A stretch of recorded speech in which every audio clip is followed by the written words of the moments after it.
ကဲဘလို့လို့ဘာကြောင့်များချက်မှလည်းမပေးဘူးဆိုတော့ဘာတွေဖြစ်နေတာလဲပေါ့ဗျာနော်အားလုံးပဲမင်္ဂလာပါကျွန်တော်မောင်ကြီးပါ Manchester United ရဲ့ကျွန်တော်ပြည်သက်တူဖြစ်ပါတယ်ဒီနေ့မှာကျွန်တော်ပြောချင်တာက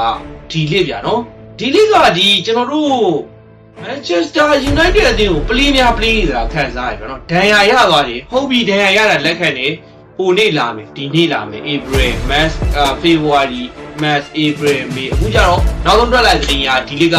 ဒီနေ့ရသည် Manchester United အသင်းရဲ့ပွဲစဉ်တွေအားလုံးကိုလွှဲချော်တော့မှာဖြစ်တယ်ဆိုတော့ဒီနယ်သာလန်သားဘာဖြစ်ရှင်နေရလဲပေါ့နော်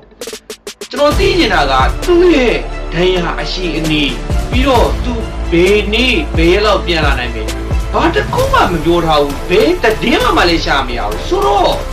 ဒီနေ့ဘာဖြစ်ရှင်နေရလဲအတင်းရထွက်ရှင်နေရလားဘယ်သူနဲ့ပြဿနာတက်ထားရလဲပြီးတော့ဒါမှမဟုတ်မိသားစုပြဿနာလားဆိုတော့တို့လို့တွေအများကြီးကြာနော်ကျွန်တော်တို့ကဒီအတင်းရဲ့အခု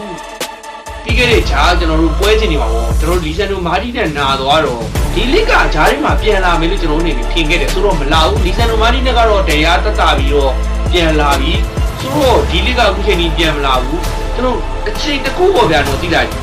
ကစားသမားတွေပင်ပန်းမှာဆိုလို့တပတ်တစ်ပွဲကန်ရတဲ့အသင်းမှာတော့ပင်ပန်းစရာမရှိဘူးဆိုတော့သိပါတယ်ဆိုပေမဲ့သို့တော်ညာလေဒဏ်ရာရခဲ့သည်ရှိတော့တခုဖြစ်ခဲ့သည်ရှိတော့ဒီကစားသမားနောက်ထပ်အတွေ့အကြုံရှိတဲ့ဝိုင်းကစားသမားတဦးကိုဖြည့်ဖို့ကျွန်တော်တို့ကလိုအပ်တဲ့အချိန်ညတော့ဒီလစ်ကိုမျှော်မိတာပဲကစားပုံကလည်းမစိုးဘူးစိုးပေမဲ့လည်းဒီလစ်ကဘာဖြစ်လို့ဖြစ်နေတာမှမသိဘူး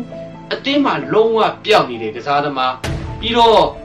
ပုံရိပ်တော်များများကလည်းဒီလူနဲ့ပတ်သက်တဲ့ပုံရိပ်ကတော်တော်ကိုမတွေ့ရတာဘာတွေဖြစ်လို့ဖြစ်နေမှမသိဘာတိုင်ရလဲမိသားစုကြီးလားဘာမှမသိရဘူးဆိုတော့ဒီနေ့ဘာဖြစ်နေရလဲခင်ဗျားတို့ကဘလို့ထင်လဲနောက်နေ့ပွဲမှာပြန်ပါပါမလားကျွန်တော်တို့ဘယ်နှစ်နားရလဲဆိုတော့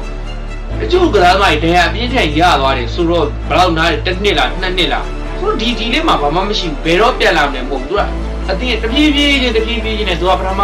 ဇန်နဝါရီပြီးဖေဖော်ဝါရီပြန်လာမယ်ပြီးmatch အခု April ရောက်တော့လည်းပြန်လာတော့ဝဲကပြီးသွားပြီကဲကမ္ဘာ့ဖလားမှာလည်းသူပါလာဖို့မရှိဘူးဆိုတော့နောက်နေ့ရာသီမှာရောပါပါမလားဒီလေးနဲ့ပတ်သက်ပြီးခင်ဗျားတို့ကဘယ်လိုထင်မြင်မိသေးလဲအားလုံးကိုကျေးဇူးတင်ပါတယ်ကျွန်တော်မောင်ကြီးပါ